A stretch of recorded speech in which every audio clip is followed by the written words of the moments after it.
Opa, tudo bem com vocês? Espero que todos estejam muito bem. Vou falar agora sobre o conceito de back-end developer.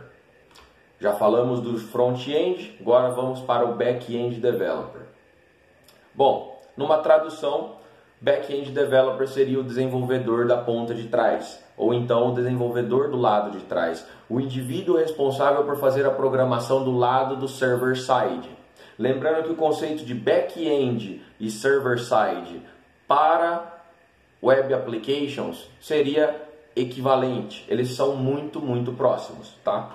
Então, o que a gente vai ter aqui? O desenvolvedor back-end é aquele responsável por fazer a arquitetura do lado do servidor. O servidor é um local onde existem diversos recursos que serão solicitados pelo front-end.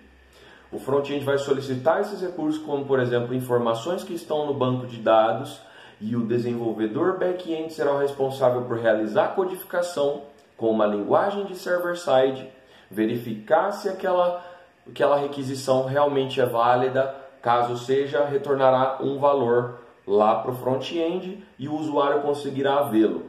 Um exemplo muito claro sobre isso é quando qualquer indivíduo realiza uma modificação em uma rede social. Por exemplo, edita um post, ou então cria um post, ou então simplesmente está lá lendo o post de um amigo, de uma amiga.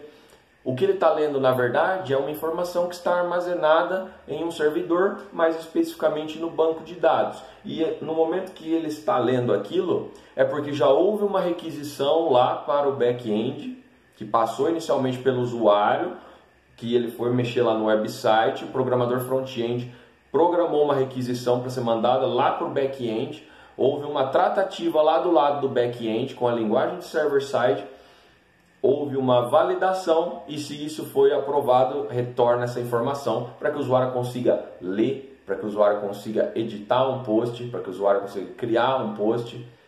Pode ser também uma imagem, tá? E até deletar alguma coisa, por exemplo, deletar um comentário, ou então uma imagem, não gostou de uma foto que ele postou, por exemplo, ele vai lá e deleta. Na prática ele está deletando o arquivo do banco de dados. E quem permite isso? O back-end developer. Ele que realiza essa permissão através de programação. E tudo que será retirado do banco de dados e mostrado será feito pelo back-end developer. Esse back-end developer, ele seria equivalente à ponte, certo? A ponte entre o servidor e o cliente. Ele está aqui no meio e vai decidir o que vai ser acessado lá no servidor de informação e, ou podemos dizer também recurso, o que será acessado de recurso, e se será retornado ou não, e o que vai ser retornado ou não lá para o lado do front-end. E quando chega no front-end, o usuário final consegue enxergar e fazer a utilização daquele recurso, que é a lógica final dessa estruturação entre front-end e back-end. Né? A ideia é sempre o cara que está do lado do cliente, o client-side, faça uma requisição de um recurso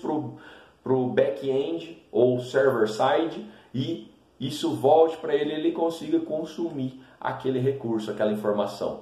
Essa é a lógica que nos propicia a internet do jeito que ela é hoje. Muito funcional por sinal. No entanto, temos alguns problemas diante desse modelo, que é o chamado modelo cliente-servidor, mas a gente pode abordar isso num outro vídeo. Um dos grandes problemas, por exemplo, são quando muitos usuários fazem requisições de recurso ao mesmo tempo.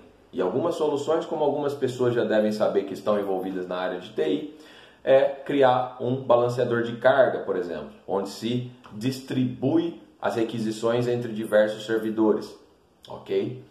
Então aí, pessoal, nós temos um exemplo claro aí do que é um back-end developer. Eu só não falei ainda quais são as tecnologias que esse indivíduo precisa ter conhecimento. A principal tecnologia é o SQL, conhecida como Structured Query Language, que é uma linguagem de consulta estruturada, utilizada para fazer consultas no banco de dados.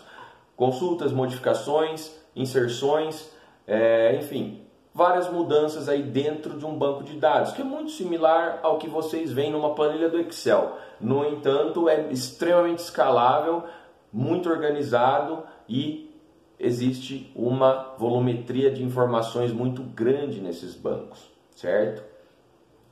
O Excel não é muito preparado para lidar com grandes volumes de dados, como um banco de dados é. E para fazer consultas foi criada inclusive esta linguagem. Então esta é a primeira tecnologia cujo desenvolvedor back-end precisa ter conhecimento, que é a SQL. Por que ele precisa saber disso? Porque ele precisa saber consultar aquilo que ele vai mandar para o usuário final, o usuário que consumirá a informação lá no front-end, certo? Lá no client-side. Depois disso ele precisa do que mais? De uma linguagem de server-side para fazer a manipulação do dado que ele retirou do banco de dados. Esta linguagem pode ser uma dentre várias. Python, PHP, que é a mais comum até os dias de hoje. Podemos ter Java, podemos ter C Sharp, podemos ter C++, Ruby, enfim, temos diversas linguagens de server-side que são utilizadas na atualidade. Basta que ele tenha domínio de SQL e uma linguagem de server-side ao mínimo para que ele consiga ser um desenvolvedor back-end e começar a sua jornada aí com sucesso. Creio que seja esse o conceito explanado aí para vocês. E no próximo vídeo a gente vai falar sobre o desenvolvedor full stack. Beleza, pessoal? Espero que todos tenham entendido. Um conceito básico, porém muito relevante aí para quem está na área de TI, ou iniciando, ou queira aprimorar seus conhecimentos. Vamos junto, bora para o próximo vídeo.